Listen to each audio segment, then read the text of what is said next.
आज हम लैंथेनॉइड के कलर, मैग्नेटिक बिहेवियर और केमिकल रिएक्टिविटी की बात करने जा रहे हैं। फर्स्ट आ रहा है कलर।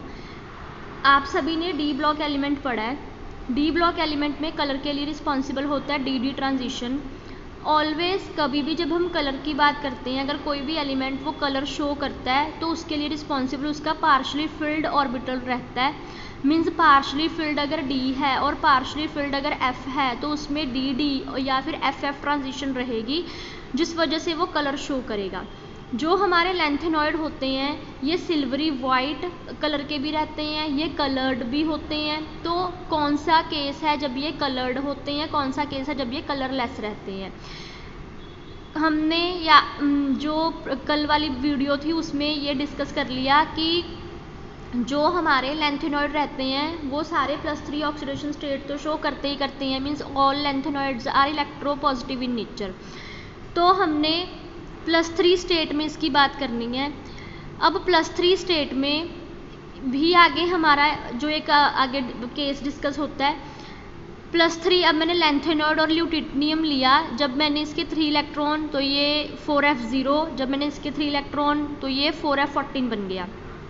अब जो लैंथेनॉइड है उसमें NF और 14 - NF का रूल चलता है। मतलब कि अगर हमारे पास NF और 14 - NF लगा के नंबर ऑफ जो इलेक्ट्रॉन निकलते हैं अगर वो सेम होंगे तो वो सेम कलर शो करेगा। तो इट मीन्स इसमें भी 0 इसमें भी 0, तो ये भी कलरलेस है ये भी कलरलेस है। अब इसके बाद नेक्स्ट हमने और 2 एलिमेंट ले लिए हैं। अब इसकी भी +3 स्टेट की बात हो रही है। 3 इलेक्ट्रॉन निकाल ले तो N2 में 3 इलेक्ट्रॉन निकाल ले तो इसका आया हमारे पास N12 है। फिर वही अगेन रूल लगाया तो हमारे पास क्या आ गया, 14 - N लगाने पे 2 2, इट मीन्स ग्रीन कलर है ग्रीन कलर है।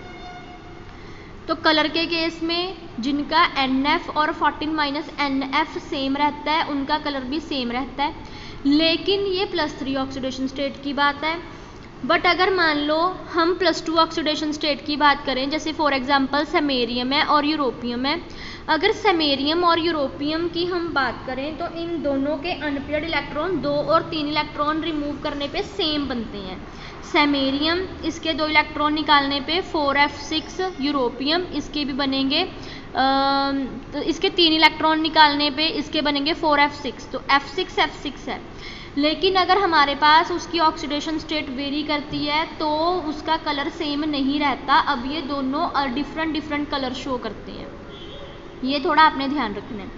फिर नेक्स्ट बात करते हैं हम मैग्नेटिक प्रॉपर्टीज़ की कि आपको पता है एक पैरामैग्नेटिक एक डायमैग्नेटिक बिहेवियर होता है।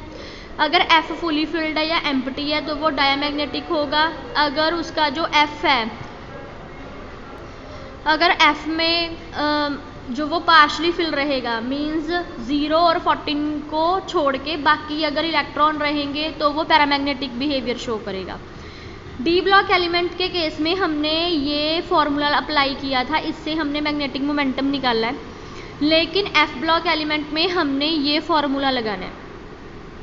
अब S और L क्या है, S स्पिन है, L उसका ऑर्बिटल मोशन है। जब कभी भी इलेक्ट्रॉन की हम बात करते हैं तो आपको पता है कि जैसे हमारी अर्थ है वैसे ही इलेक्ट्रॉन का भी बिहेवियर है। जैसे अर्थ अपनी एक्सिस पे भी घूम रही है और घूमते घूमते आगे ऑर्बिटल मोशन भी दे रही है, मीन्स वो स्पिन भी कर रही है और वो ऑर्बिटल मोशन भी दे रही है, इसीलिए इसका स्पिन मोशन भी होता है और ऑर्बिटल मोशन भी होता है। लेकिन डी ऑर्बिटल के केस में आपने क्या पढ़ा है, आपने कॉम्प्लेक्सेस की बात पढ़ी है। उसमें कॉम्प्लेक्स बनते हैं, मीन्स मेटल के साथ लिगेंड लगा हुआ होता है, मेटल अकेला नहीं होता। तो जब मेटल अकेला नहीं होता तो इट मीन्स लिगेंड के इलेक्ट्रॉन भी हैं और मेटल के इलेक्ट्रॉन्स भी हैं। तो इट मीन्स इसका भी स्पिन एंड ऑर्बिटल होगा, इसका भी स्पिन एंड ऑर्बिटल होगा।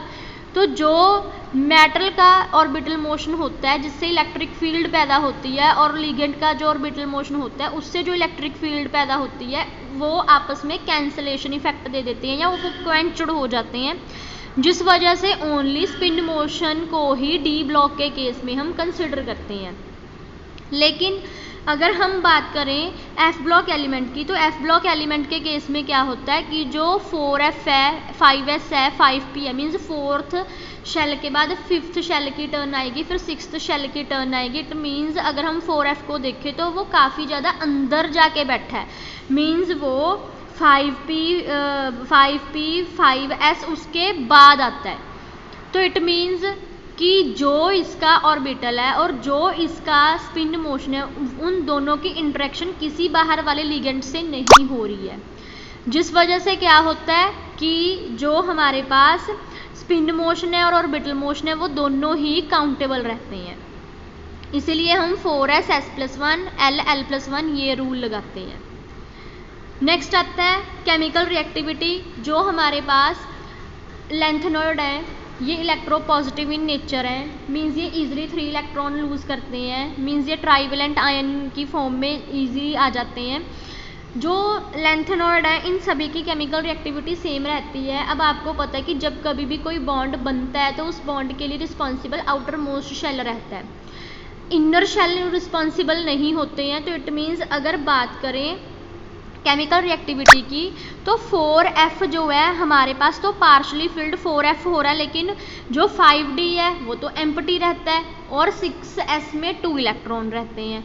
तो 6s तो ऑलवेज फुली फिल्ड ही रहता है लेकिन d एम्प्टी होता है, और f जो है वो पार्शली फिल्ड है। लेकिन जब इंटरेक्शन होगी तो 6s से ही होगी, 4f से तो नहीं होगी क्योंकि 4f तो काफ़ी अंदर जाके है।